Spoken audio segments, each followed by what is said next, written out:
Hello friends, it's Richard Ó'hAllmhuráin, known in Irish as Restored Ó'hAllmhuráin, and I'm here today to spin a tale.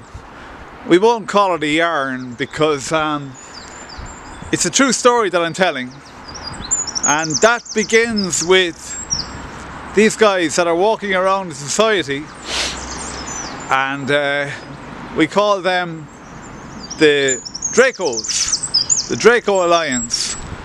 Now, you've heard about the Illuminati.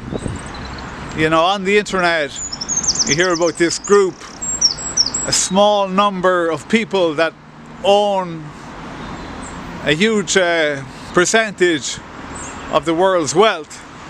They are the Illuminati, and they are led by, you know, I was going to say our friends, but that wouldn't really cover it. So they are led by the Dracos.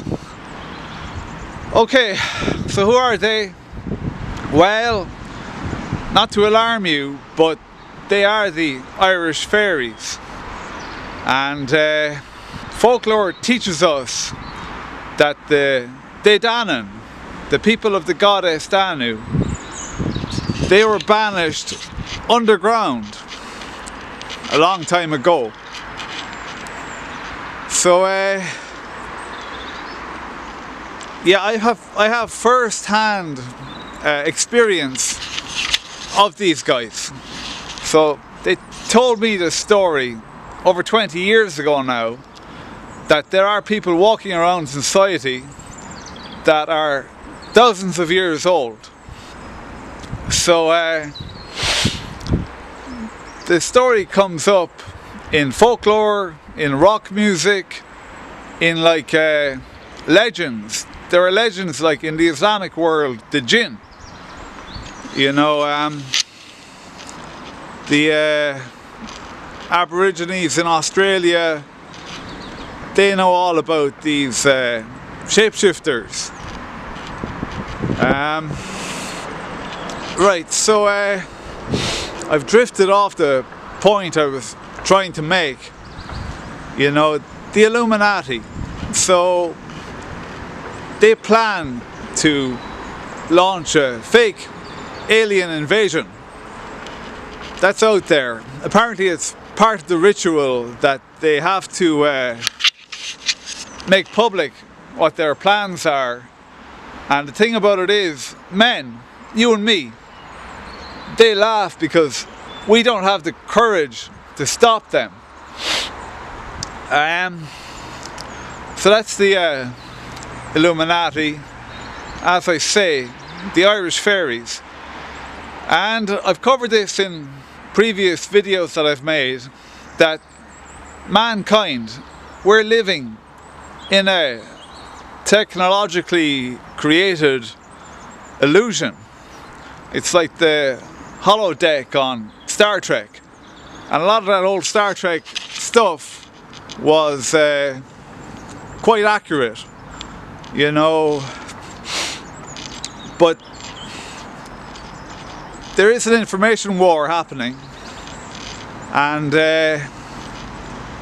if we knew, men, that these Illuminati guys, very powerful economic forces, if we knew that they were not linked to the earth as we are, mankind, we're more powerful. I'm told, first-hand again, one of the Dracos told me, sometimes they have a problem getting out of the illusion, you know, the construct, the matrix we call it. So they have to try to get back to the surface, because that's the exit of the matrix, the surface. So yeah, they told me, one of them told me that they're having problems exiting the matrix. So we have to strike a deal with these guys. Men want freedom. The story goes back so far, like another Draco that I met, This one was unhappy because it was serving drinks in a nightclub, and it told me it's okay to refer to one of the Dracos as it because they are closer to computer programs than they are to biological entities like us. Anyway, it was unhappy because you know, this one thought we were having like great fun and they were doing all the work. Could be, you see. You know, the rank and file Dracos,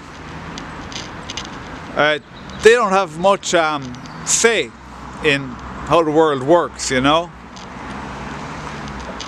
Anyway, so they're linked to Saturn. You could read John Lash, David Icke, of course. So, right, from personal experience, I've seen one of these guys shapeshift. In fact, more than one. Off the top of my head, 3 different Dracos have appeared, and in fact, if you include just the eyes, you're going up to like 4. So yeah, they're tall, they're full of muscle, they're green, they have claws for feet. I remember taking particular notice of the feet. Anyway, so they shapeshift when they're angry, but they told me the story that there was another race on Earth. They gave me a lot of information.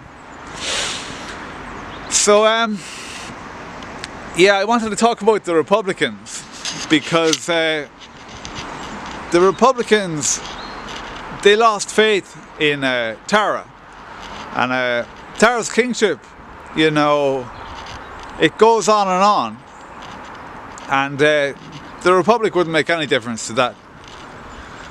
But they did read the 1916 proclamation at the Hill of Tara before they read it at the GPO in Dublin. So you might think that I'm drifting off the point, but not really, because you know, yeah, at the high levels of politics, you know, like Bohemian Grove, if you've heard of that. So yeah, the Draco man is very much mixed up in you know, the well, the good life. They like, no, they told me they like a drink, they like a joke, they like to eat. So they're not that different from us. They did engineer mankind. That's why it's important, you know, to have a bit of taste when you're dealing with the Draconians, because as I say, they created us. They are like our parents. So what else do I want to talk about? I had some stuff lined up, personal information, as opposed to stuff that I read in books, you know. Things that they told me personally. The Changeling, you know, one of them pointed out back in '98 that some of these children going around society are very ancient entities. So yeah, people get upset when you talk about the Changeling. Again, it's Irish folklore. Yeah, it's very distressing stuff. So we'll skip that Changeling stuff for now, except that listen to a song by Jim Morrison of the same name, and he says in those lyrics that he lives uptown, he lives downtown, he lives all around. So that is true, you know, because the Dracos that I've worked with, and I was in like the music industry, I was this rock and roll drummer, and the Dracos that I worked with, they appeared to me to be living in basically the same reality as I was. But so right, yeah, I did get involved with teleportation. Now the thing is, there is a higher level than the Draconians. They once told me not to ask them about who they are or where they came from, but they can also teleport you, and that happened to me, you know. It's you know, 1 minute you're in the woods back in Ovens, right? Next minute you're at Lollapalooza and you're playing drums at a high level. As I say, they can teleport you even without a jump room. The Dracos, and I refer to them as middle management, they have to use a chair. So I travelled with them a few times as well. And as I say, I was this prospect in psychedelic rock. I don't like to boast about it too much, but it's important for my story to, you know, relay what I was doing in the mid-90s. So I've learned a lot, and I would hope to impart some of this knowledge into the movement. And the movement is freedom. And you know, there's an old Irish saying. It goes, Chucky Garlaw. And what it means is, the day of men will come.